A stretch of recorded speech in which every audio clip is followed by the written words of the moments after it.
Preciso te atualizar se Gustavo Scarpa ainda pode virar reforço do São Paulo. Para completar, últimas do mercado, bastidores, finanças, Carlos Vinícius impressionando no Brasileirão e muito mais. Fala aí pessoal, sou Jorge Nicola, bem-vindos a mais um vídeo do canal. Sempre bom ter vocês por aqui, sem perder tempo, pedir para deixar like, se inscrever no canal e ativar as notificações. E Corinthians, Palmeiras e São Paulo devem estar bastante arrependidos de não terem contratado de graça Carlos Vinícius. Centroavante de 30 anos de idade, que é artilheiro do Campeonato Brasileiro e tem média de gols espetacular com a camisa do Grêmio.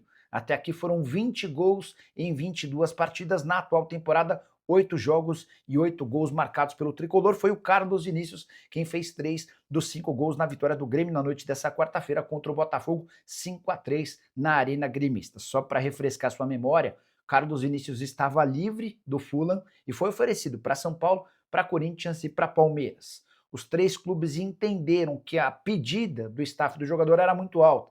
Carlos Vinícius queria receber pouco mais de R$1 milhão por mês para que o negócio fosse fechado. O único que acreditou no potencial do Carlos Vinícius foi o Grêmio, que certamente está super contente com o centroavante. Repito, ele chegou sem custos à Arena Gremista, em troca de salário, direito de imagem e luvas, pacote que gira na casa de R$1.200.000 por mês, candidatíssimo à artilharia do Campeonato Brasileiro de 2026. Quero falar agora que o São Paulo desistiu da contratação de Gustavo Scarpa. Foram 2 investidas desde a virada do ano. A primeira delas, uma proposta para que o Scarpa fosse emprestado com opção de compra. O Atlético descartou na hora. Mais recentemente, o São Paulo procurou dirigentes atleticanos sugerindo uma troca, mas não houve um consenso entre dirigentes dos 2 clubes sobre quais jogadores poderiam ser envolvidos nessa negociação do Scarpa. Diante desse cenário, o São Paulo desistiu oficialmente da contratação do jogador de 31 anos de idade, que não consegue engrenar sob o comando de Jorge Sampaoli. Na derrota do Galo por 1-0 para o Red Bull Bragantino nessa quarta-feira, em Bragança Paulista, mais uma vez o Scarpa entrou apenas nos minutos finais, jogou 19 minutos. No Campeonato Brasileiro, depois de 2 rodadas, ele soma apenas 44 minutos. São 5 jogos no ano, nenhum gol e 2 assistências. Ele foi reserva em 3, titular em 2. Importante contar que no Campeonato Brasileiro, apenas 48 minutos em campo. Você gostaria do Scarpa no seu time do coração? O que pensa sobre o meio atacante? Importante registrar que o Galo só topa negociá-lo, recuperando praticamente todo o investimento feito de 5 milhões de euros quando da sua compra junto ao futebol internacional. E o São Paulo está mesmo de olho em um meio atacante da Fiorentina. Nas últimas horas surgiu a especulação forte de que Sabiri, meia de 29 anos de idade, marroquino e que pertence à Fiorentina, foi sondado pelo tricolor. Informação que eu tenho é de que o nome foi sugerido ao São Paulo, mas prontamente descartado pelo tricolor. Com uma observação importante, o Sabiri não tem conseguido jogar na Fiorentina. Foram apenas 2 partidas desde que ele foi contratado em julho do ano passado. Sua última aparição em campo em 26 de outubro, ou seja, alguém que vem sendo muito pouco aproveitado. O contrato termina em junho de 2026, ou seja, ele já poderia até assinar um pré-contrato para sair de graça na metade do ano. Posso assegurar que a Fiorentina não criaria empecilhos ou dificuldades para a liberação imediata, garantindo uma economia de salário até o fim da temporada europeia. Para completar sobre o São Paulo, Lucas Ramon deu sua primeira entrevista, lateral direito, de 31 anos de idade, contratado junto ao Mirassol. O vínculo dele se encerraria em abril. Houve um acordo entre São Paulo e Mirassol e o jogador chega sem custos. Abre aspas para o novo lateral direito do São Paulo: chegar ao São Paulo é a realização de um sonho. Estou muito feliz porque é um clube gigante. Vou dar minha vida para aproveitar essa oportunidade. Sinto que lutei durante toda a minha carreira para receber essa chance. É uma felicidade tremenda poder representar o São Paulo. Você está animado com o Lucas Ramon? Já usa o espaço para comentário para dizer também o que você pensa sobre as contratações do Tricolor em 2026. Hora de falar sobre o São Paulo com importantes novidades sobre a dupla de ataque. Luciano e Caleri, cujos contratos estão se encaminhando para o fim, devem receber nos próximos dias propostas do Tricolor. O caso mais preocupante é do Luciano, cujos vínculos se encerram em 31 de dezembro desse ano. A partir de julho, o Luciano já pode assinar um pré-contrato. Atleta de mais de 100 gols com a camisa do São Paulo, um dos mais antigos do elenco, havia chegado em 2000, numa troca com o Grêmio. Desde então, passou por bons e maus momentos, já foi taxado por gente da diretoria como o cara chato do vestiário, que contesta tudo, mas a verdade é que nos bons e maus momentos do time é quase sempre o Luciano quem resolve. Na atual temporada, inclusive, já são 3 gols em 7 partidas. As 2 últimas vitórias tiveram participação decisiva do jogador. Até por isso, e também graças às sondagens que ele já recebeu da Arábia Saudita, o São Paulo ligou o sinal de alerta e pretende apresentar nos próximos dias uma proposta para a extensão do contrato, com belo reajuste salarial ao Luciano. O caso do Caleri é um pouco menos grave, porque o vínculo do Caleri só se encerra em dezembro de 27, mas o novo presidente do Tricolor, Hélio Macias, pretende segurar o Caleri, ainda que não exista um aumento salarial, até porque o Caleri já ganha R$1.300.000 por mês. Mas diante do assédio do River Plate, do Boca, coisas que acontecem com frequência, São Paulo, para acabar com qualquer tipo de especulação, pretende prorrogar o contrato dele por mais 2 ou 3 temporadas. A pergunta que eu deixo para você: vale a pena manter o Caleri e o Luciano? Você trabalharia pela renovação de contrato da dupla? Já usa o espaço para comentário e registra a sua opinião. Beleza? Alan, perguntaram aqui no chat Do Flamengo. Tem algum detalhe aí? Porque falaram Alan Corinthians, Alan São Paulo.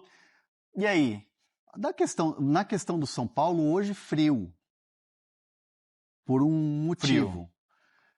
O São Paulo recusou uma oferta pelo Marcos Antônio, de 7,5 milhões de euros. O Flamengo fez essa oferta. Tá. E aí colocou uma condição, o Alan,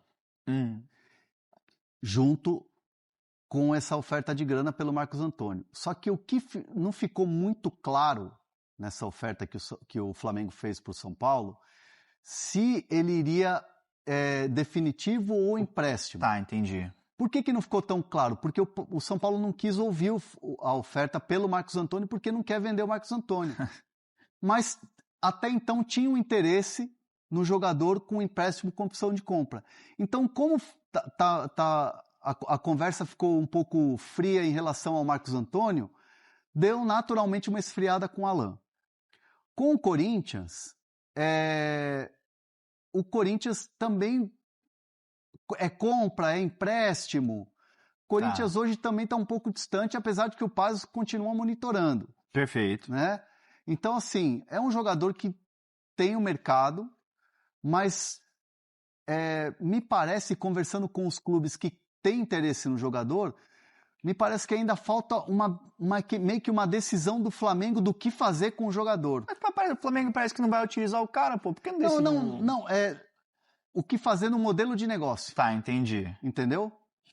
E é importante citar, nessa questão do Marcos Antônio, que o Flamengo não desistiu do Marcos Antônio. O Flamengo não desistiu do Marcos Antônio. Caramba, eles vão encher o saco até o final, então, de São Paulo, né? Vão tentar de novo, depende obviamente da diretoria do Flamengo, do que eles podem fazer, mas a ideia é aumentar essa oferta. Para o Marcos Antônio, mas assim, muita gente falando, o Marcos Antônio tem interesse em ir para o Flamengo. O Marcos Antônio não falou nada ainda lá no São Paulo, por isso ele tem interesse em ir no Flamengo. O Marcos Antônio é representado por uma grande agência, uma grande empresa. O Marcos Antônio está focado no São Paulo. E se alguém tiver dúvida do Marcos Antônio, se ele está focado ou não, a resposta é dentro de campo. E o Marcos Antônio está jogando fino da bola. Hoje ele é um dos principais jogadores do São Paulo, talvez o principal ao lado do Luciano. São os caras que mais têm desempenho. Então, a resposta, se ele está focado no São Paulo, está dentro de campo. E o São Paulo entende que a multa rescisória fala por si só. A multa rescisória que o São Paulo coloca hoje, num contrato que ainda é de empréstimo, é de R$600 milhões de reais. Putz, Jesus. Para o mercado nacional, R$600 milhões e 100 milhões de euros para o mercado internacional. Que aí, se você fizer o câmbio, hoje o euro está 6,20, é quase que elas por elas. Entendi. Então, tanto para o mercado internacional quanto para o mercado nacional, é quase que o mesmo valor. Nossa. Então, São Paulo joga a multa lá em cima no contrato de empréstimo. Porque esse contrato vai até junho do empréstimo. São Paulo vai pagar em 4 parcelas o valor para Lazio a partir de setembro. E o São Paulo, isso papo de bastidor, não me surpreenderá se o São Paulo antecipar o novo contrato. São Paulo para o quê? Para evitar, né, o assédio de Flamengo ou de outro clube. Porque aí você faz um novo contrato, dá aumento salarial para o Marcos Antônio, aumenta o tempo de contrato e joga a multa lá em cima. Aumenta a multa rescisória. Então, assim, o São Paulo monta uma verdadeira estratégia anti-assédio para o Marcos Antônio. E o Flamengo promete vir com tudo. E para o Marcos Antônio, vamos lá, pensar em plano de carreira para o jogador. Sim. O São Paulo está se reorganizando. No São Paulo ele será titular absoluto. O Marcos Antônio, no Flamengo, é um clube de estrutura, é um clube que disputa título o ano inteiro, todas as temporadas, vai chegar em finais e tal, mas o Marcos Antônio vai ter que disputar posição no Flamengo e com os cobra criada. Né? Chegou o Paquetá, tem só o Jorginho, tem um tal de Arrascaeta. Então, assim, é só cara grande. Sim. Então, tem que ver qual que é o plano esportivo que o Marcos Antônio quer para a carreira dele. Ou também ele quer jogar no São Paulo 70 jogos na temporada e viver machucado. Sim. Porque o Marcos Antônio é um jogador que tem um perfil até de físico de jogador europeu. Ele mal jogou no futebol brasileiro. E ele foi bem na Lazio, de uma certa maneira. Na Lazio, no Shakhtar. No Shakhtar, principalmente. Ele é um jogador de poucos jogos, porque ele tem um perfil europeu. Ele não é um jogador de quarta, domingo, porque ele se machuca. Então, assim, ele tem que ter um treinador e um clube que entenda que ele é um jogador para jogar uma partida, de repente ficar uma semana, ficar à disposição e tal. E o Flamengo pode proporcionar isso para ele. Porque tem mais opções. Mais opções. Sim. Então, assim, o que ele quer para a carreira dele? Qual que é o plano de carreira? Então, cara, é complexo. E tem tempo a janela ainda. Não e outra, a oferta financeira que o Flamengo proporciona para ele é vantajosa. Ele receberia mais no Flamengo. Mais, salário muito maior. Isso também mexe com o cara também, de uma certa maneira, né? É plano de carreira, é um cara jovem, é um cara que almeja a seleção brasileira. Então, assim, o São Paulo tá preocupado, não é o São Paulo, tô tranquilo e tal. Então, por isso o São Paulo monta essa operação anti-assédio do Flamengo com o seu principal jogador.